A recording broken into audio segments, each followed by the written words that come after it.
오래간만에 회식이라 그래. 술이 술술 넘어가네. 한 잔 더 하자. 아이, 저는 이미 많이 마셨습니다. 그래? 그럼 우리 이쁜 현주 씨 한 잔 하자. 좋죠, 과장님. 짠! 근데 집에 가야 될 것 같은 상태. 집에 와 이래 빙빙 도노. 현주 씨, 우리 노래나 한 곡 할까? 좋죠.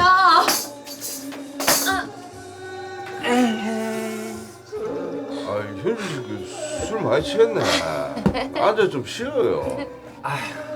나는 노래나 한 곡 해야 되겠다.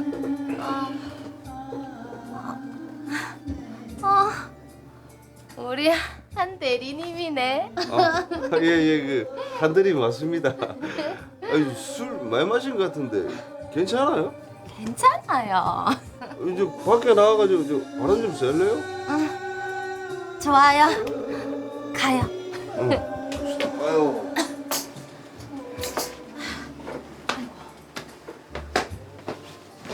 바람을 쐴 게 아니라 집으로 가야 될 것 같은데요. 아유, 현주 씨, 이거 먹으면 술 좀 깰 겁니다.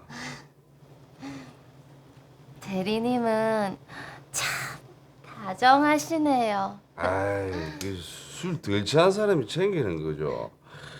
이거 먹고 이제 집에 가요. 내가 과장님한테 내가 얘기해 놓을게요. 집? 오늘은 집에 가기 싫은데. 아유, 그 부모님 기다리시는데 얼른 가요. 그 내 택시 잡아줄게요. 피곤하다.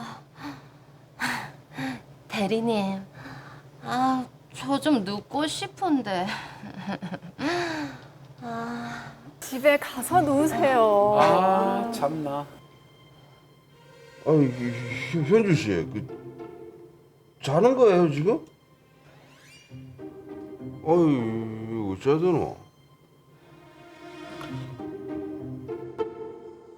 아이고, 아이고, 아이고, 현주 씨, 정신 좀 차려봐요, 현주 씨. 대리님, 내가 좋아하는 한 대리님. 이제 뭐 정신 좀 들어요? 대리님. 아유, 현주 씨.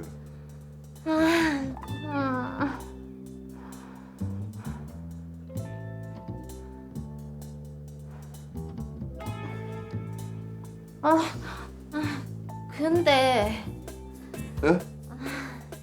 난 좀 씻고. 네. 금방 씻고 나올게요. 근데 왜 이래 깜깜하노?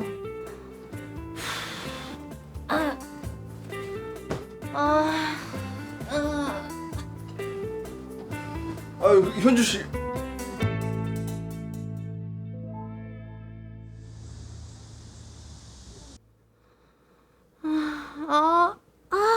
머리야. 어제 어떻게 된 거지? 또 필름 끊겼나? 근데 뭐가 이래 시원한?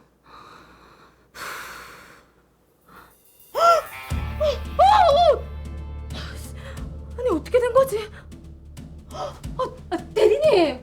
아니 한 대리님! 아유, 현주 씨 일어났어요? 아니 이게 어떻게 된 건데요? 아니, 기억 안 나요. 어제 그 술 먹고 잠들어가지고. 잠들었다고 모텔에 데리고 와요? 아니, 현주 씨가 오자고. 아니 나한테 무슨 짓 한 건데요? 어제 술 먹고 그 필름 끊겨서 기억 안 나는 것 같은데. 기억도 안 나는 사람한테 그럼 추행한 거네요. 나 경찰에 신고할 거예요. 에?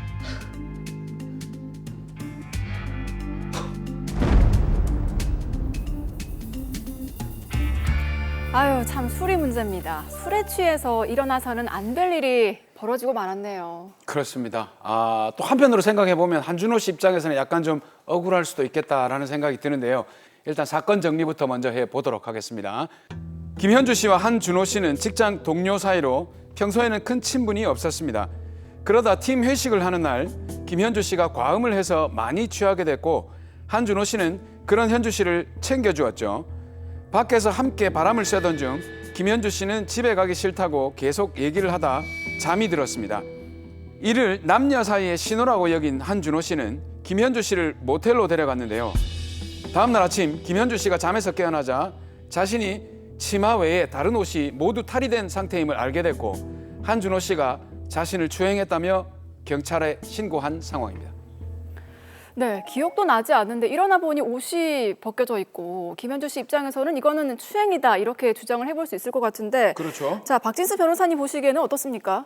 네, 다툼의 여지가 있을 것으로는 보입니다만 김현주 씨가 신고한 내용을 바탕으로 준강간죄 또는 준강제추행죄의 혐의로 수사가 진행될 것으로 보입니다. 네, 자, 준강간죄, 준강제추행죄 일단 이 죄가 어떤 것인지 좀 설명해 주세요. 네. 우선 강간이나 강제추행죄는 폭행이나 협박으로 강간 또는 추행을 하는 경우를 말을 하는데요. 술에 취하해서 반응을 할 수 없는 그런 상황이라면 폭행이나 협박이 필요가 없겠죠. 그렇죠. 그 상황에서는 당연히 폭행이 필요 없죠. 네, 준강간이나 준강제추행은 바로 그럴 때, 즉 사람의 심신상실 또는 한거불능 상태를 이용해서 간음 또는 추행을 하는 범죄입니다. 형법 제299조에서 강간, 유사강간 또는 강제추행죄의 예와 같이 처벌되도록 규정되어 있습니다. 지금 김현주 씨는 술을 너무 많이 마셔서 저희가 봤을 때도 지금 심신상실의 상태가 맞지 않을까 싶은데 박진수 변호사님 미리 만나서 얘기를 좀 해보셨다고요? 네, 제가 이 사건 김현주 씨를 미리 만나보았는데요. 네. 김현주 씨는 당시 술에 취해서 몸을 가눌 수 없는 상황이었고요. 그리고 기억이 나지 않는 상황이었다고 합니다. 네. 그리고 일어나 보니 옷이 벗겨져 있어서 신고를 하게 되었고요. 네. 바로 해바라기 센터 내 산부인과에 방문하여 증거를 채취를 했습니다. 몸 안과 그리고 피부에서 한준호 씨의 정액과 타액이 검출되었다고 하네요. 자, 그럼 성관계가 있었던 것은 확실한 것 같은데 네. 다만 피해자인 김현주 씨가 심신상실 또는 한거불능의 상태여서 이 성관계에 동의할 수 없었다는 주장입니까? 네, 그래서 이 사안은 김현주 씨의 심신상실 여부가 쟁점이 될 것으로 보입니다. 네. 자, 심신상실 정확하게 이게 어떤 건지 한번 짚고 넘어갔으면 좋겠는데요. 저희가 뉴스에서 봐도 멀쩡한데도 심신상실이라고 주장하는 그런 경우도 있더라고요. 준강간죄에서의 심신상실이란 정신 기능의 장애로 인해서 성적 행위에 대한 정상적인 판단 능력이 없는 상태를 의미합니다. 참고로 한거불능 상태는 심신상실까지는 아니어도 심리적 또는 물리적으로 반항이 절대적으로 불가능하거나 현저히 곤란한 경우를 말하는 것입니다. 설명을 듣고 나니까 더 헷갈립니다. 좀 추상적인 이런 말들로 구성되어 있는데 좀 구체적인 예를 들어서 하나하나 설명을 좀 해주시죠. 네, 만약 피해자가 깊은 잠에 빠져 있거나 술이나 약물 등에 의해서 일시적으로 의식을 잃은 상태가 되는 경우, 또 완전히 의식을 잃지는 않았더라도 그와 같은 사유로 정상적인 판단 능력과 대응, 조절 능력을 행사할 수 없는 상태에 있었다면 네. 준강간죄 또는 준강제추행죄에서의 심신상실이거나 또는 한거불능 상태라고 볼 수 있습니다. 자, 그런데요. 지금 피의자로 지목된 한준호 씨의 주장은 조금 다릅니다. 모텔에서 이름을 물어봤을 때 김현주 씨가 정확하게 대답을 했다라고 얘기를 해요. 그렇습니다. 이 김현주 씨가 필름이 끊겨서 기억이 나지 않는 것 같은데 네. 한준호 씨와의 관계를 가지는 것에 대해 합의를 했다. 이렇게 주장을 하고 있습니다. 네, 한준호 씨는 김현주 씨가 기억이 나지 않는다라고 주장하는 것은 알코올성 블랙아웃으로 보인다. 즉 분명히 거부하지 않았기 때문에 합의한 것으로 생각을 했다. 이렇게 주장을 하고 있는 것입니다. 이렇게 블랙아웃 상태에서라도 동의를 했다. 이게 법적으로 중요한 포인트가 되겠네요. 네, 블랙아웃의 의미에 대해서 좀 더 자세히 짚어볼 필요가 있겠는데요. 네. 알코올성 블랙아웃은 개인이 일정한 시간에 대해서 그 회상을 해낼 수는 없을 뿐이지만 실제로 상황이 전개되는 동안에는 의식을 잃지 않고 있었던 경우를 말합니다. 그래서 왜 술 취해서 그 다음날 본인이 했던 행동을 전혀 기억하지 못하는 경우가 있잖아요. 그렇죠. 제 주변에 상당히 많습니다. 잘 알고 있습니다. 스스로 잘 아시잖아요. 저는 그렇지 않습니다. 네, 블랙아웃 상태에서 성관계를 가진 이후에 피해자가 기억을 하지 못했다라고 해서 중간간 중강제추행으로 고소를 한 사안이 있었는데요. 네. 대법원은 피해자가 블랙아웃 상태였고 강간의 수단으로 폭행과 협박이 없었다고 한다면 피고인의 심신상실 또는 한거불능 상태를 이용한 것으로 볼 수는 없다고 보아서 중간간죄가 성립되지 않는다라고 판시를 해왔었습니다. 그러니까 블랙아웃 상태에서 한 합의라고 해도 이게 유효하다는 거네요. 그러네요. 네. 네, 맞습니다. 그런데 이런 블랙아웃 상태와는 구별되는 패싱아웃이라는 단계가 있는데요. 단기간 폭음으로 혈중 알코올 농도가 급격하게 상승을 해서 의식까지 잃게 되는 그런 상태를 패싱아웃이라고 합니다. 이게 술을 먹고 필름이 끊겼다라는 상태를 블랙아웃과 또 패싱아웃으로 나누니까 예. 더 복잡해지는데 패싱아웃도 좀 자세하게 설명을 해주시죠. 네, 대법원에서는 그 블랙아웃과 패싱아웃을 면밀히 구분해야 된다라고 판시를 한 바 있습니다. 네. 2021년도 대법원 3부에서는 피해자가 깊은 잠에 빠져 있거나 술, 약물로 일시적으로 의식을 잃은 상태에 있었다면 중강제추행죄에서의 심신상실 또는 한거불능 상태에 해당한다라고 해서 유사 사건에서 유죄 취지로 판결을 내린 바가 있습니다. 자, 그럼 지금 이 사연에서는 한준호 씨 같은 경우에는 블랙아웃이다라고 주장을 하고 있지만 피해자인 김현주 씨는 패싱아웃이다라고 주장을 할 수도 있는 거네요. 네, 맞습니다. 예. 네, 아까 김현주 씨는 술에 취해서 행동을 하다가 정신을 중간에 잃는 그런 상황으로 보이는데요. 예. 모든 상황에 대해서 전혀 기억나지 않는다라고 하면서 본인은 성관계에 대한 동의가 없었다라고 주장을 하는데 이는 패싱아웃을 주장을 하고 있는 것이고 네. 그리고 한준호 씨는 김현주 씨가 의식이 있는 동안에 동의가 있는 것처럼 행동했기 때문에 본인은 동의가 있는 줄 알고 관계를 했다라는 블랙아웃을 주장을 하고 있는 것으로 보입니다. 이게 지금 블랙아웃 상태인지 패싱아웃 상태인지 사실 이걸 구분할 때 당사자의 주관적인 어떤 의사기 때문에 그렇죠. 굉장히 판단하기 쉽지 않을 것 같거든요. 맞아요. 어떻게 네. 증명을 하죠? 네, 그런데 이제 피해자의 경우는 그게 블랙아웃인지 패싱아웃인지 본인은 어차피 기억을 못 하고요. 네. 그렇죠? 하지만 가해자의 경우는 추행 당시의 피해자의 상황에 대해서 정신을 잃었는지 아닌지에 대해서 알 수 있었다라고 보여집니다. 네, 그래서 이 부분에 진술이 되게 중요하게 되는 것입니다. 법원에서는 범행 당시 피해자의 음주량과 음주 속도, 경과했던 시간, 피해자의 평소 주량, 그리고 평소 음주 후에 피해자가 기억 장애를 경험하는지 여부 등을 꼼꼼하게 살펴보게 되고요. 네. CCTV나 목격자를 통해 확인되는 그 전후 사정에서의 피해자의 상태, 언동, 피고인과의 평소 관계, 그리고 만나게 된 경위, 성적 접촉이 이루어진 장소와 방식, 그리고 그 계기와 정황 등을 모두 종합적으로 판단해서 네. 패싱아웃인지 블랙아웃인지 여부를 살펴보게 됩니다. 자, 그럼 지금 드라마 속 김현주 씨 경우는 어떨까요? 이게 패싱아웃으로 볼 수 있을까요? 네, 김현주 씨는 이 사건 당시에 짧은 시간 동안 다량의 술을 마셨다. 예. 그리고 실제 모텔 안에서 구토물이 발견되기까지 했습니다. 예. 본인은 네. 기억을 못하지만요. 그리고 자신의 일행이나 소지품 등을 찾을 방법을 기억하지 못하는 그런 상태였고요.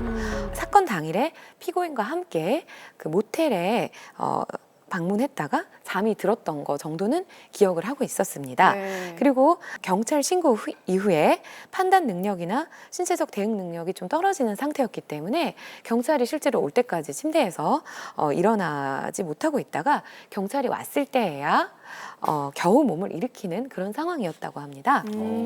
이게 거의 몸을 가누지 못할 정도라면 의식을 잃은 패싱아웃으로 보는 게 더 타당하지 않을까요? 네, 맞습니다. 강간이나 추행을 당할 당시의 상태가 중요한데요. 예. 한준호 씨가 샤워를 하고 나왔을 때 피해자인 김현주 씨는 이미 잠이 들었던 상황 아니었습니까? 맞습니다. 예. 추행을 당할 당시를 기억하지 못하는 그냥 블랙아웃 상태가 아니라 의식 자체를 상실한 패싱아웃 상태였다라고 보여지고요. 이런 경우에 심신 상실로 판단될 것 같습니다. 자, 그럼 이 사건 같은 경우에는 뭐 아까 말씀하신 준강간죄, 준강제추행죄가 성립을 하겠네요. 네, 맞습니다. 자, 김현조 씨가 정말 날벼락 같은 일을 당하고 마음고생을 많이 하셨을 텐데 이 죄가 성립이 된다고 하니까 참 그나마 다행인 것 같습니다. 네. 가해자가 꼭 법적 처벌을 받기를 바랍니다. 마지막으로 의뢰인 김현조 씨에게 한 말씀 해주시죠. 최근 성인지 감수성을 중시하는 경향에 따라 당시 피해자가 전혀 기억을 하지 못한다라는 일관된 진술이 있고 앞뒤 정황이 무고로 보이지 않는다면 중간간죄로 인정될 가능성이 높아졌습니다. 네. 중간간으로 인정된다면 한준호 씨는 피해자와 합의에 이르지 않는 한 징역형의 실형을 선고받을 가능성이 높습니다. 판결에 신상정보 등록, 공개 고지, 성폭력 치료 프로그램 수강, 그리고 취업 제한 등의 보완 처분이 부과될 가능성도 있습니다. 이런 상황에서 상대방의 명시적인 합의가 없는 그런 성관계는 범죄가 될 수 있으니 각별히 유의하셔야 되겠습니다. 김현주 씨, 한준호 씨는 중강간죄로 처벌이 될 것 같습니다. 너무 걱정하지 마시고 힘을 내시기 바라겠습니다.